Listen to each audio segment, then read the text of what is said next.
민선 8기 오영훈 도정이 첫 발을 뗀 가운데 KBS는 사람과 자연이 행복한 제주를 위해 도지사직 인수위가 제시한 101가지 도정 정책 과제 가운데 눈에 띄는 분야를 살펴보는 기획을 마련했습니다.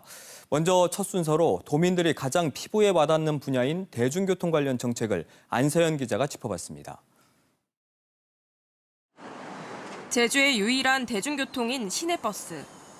2017년 중공영제 도입 이후 연간 1,000억 원 이상의 혈세가 투입되고 있지만 이용객은 되려 줄고 있습니다. 인수위가 중공영제 개선 방안 마련을 과제로 제시한 이유입니다. 버스 노선을 수도권처럼 지선 간선 체계로 재정비하고 이용 수요를 높이기 위해 정기권이나 패스권 등 새로운 버스 요금 체계를 도입하겠다는 계획입니다.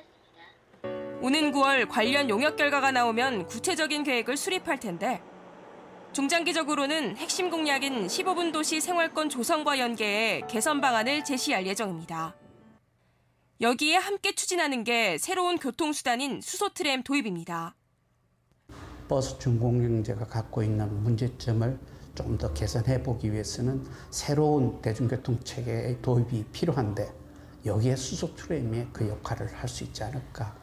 그런데 트램은 이미 2010년 우금민 도정 당시 신교통수단 타당성 검토에서 비용 대비 수익이 적다고 결론 난 바 있고 2016년 원희룡 도정에서도 트램 도입에 대한 의지를 밝혔지만 역시나 경제적 타당성이 떨어진다는 이유로 무산된 바 있습니다.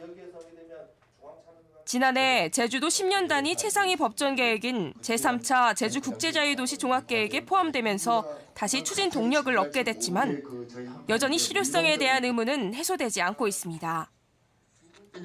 인수위는 출력이 제한된 재생에너지로 수소 연료 전지를 만들어 활용할 수 있는 데다 주변 도시 활성화까지 기대할 수 있다고 내다봤습니다. 이러한 고급 대중교통 수단이 들어오면은 주변 도시를 개발하는 것과 같이 연관이 됩니다. 그러나 앞으로 수소 사용 환경 구축부터 버스와 공존체계 마련까지 풀어야 할 과제가 많습니다.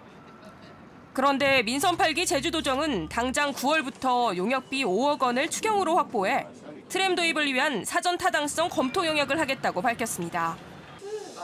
이미 2차례나 용역을 했고 버스 중공영제 개선 방안도 마련되지 않은 만큼 자칫 혈세를 낭비할 수 있다는 우려가 나옵니다. 상생할 수 있는 방안을 미리 예측 가능하게 마련해 놓고 진행을 해야 서로 혼선이 없지. 그렇지 않고 따로따로 진행될 경우엔 두 제도 자체가 굉장히 도민들의 혼란 속에 진행되는 그런 우려가 있다. 지난 5월 KBS 여론조사에서 트램 설치에 대한 생각을 묻자 응답자의 절반가량인 46.8%가 도민 의견을 들어야 한다고 답해 충분한 공론화 과정도 필요해 보입니다. KBS 뉴스 안서연입니다.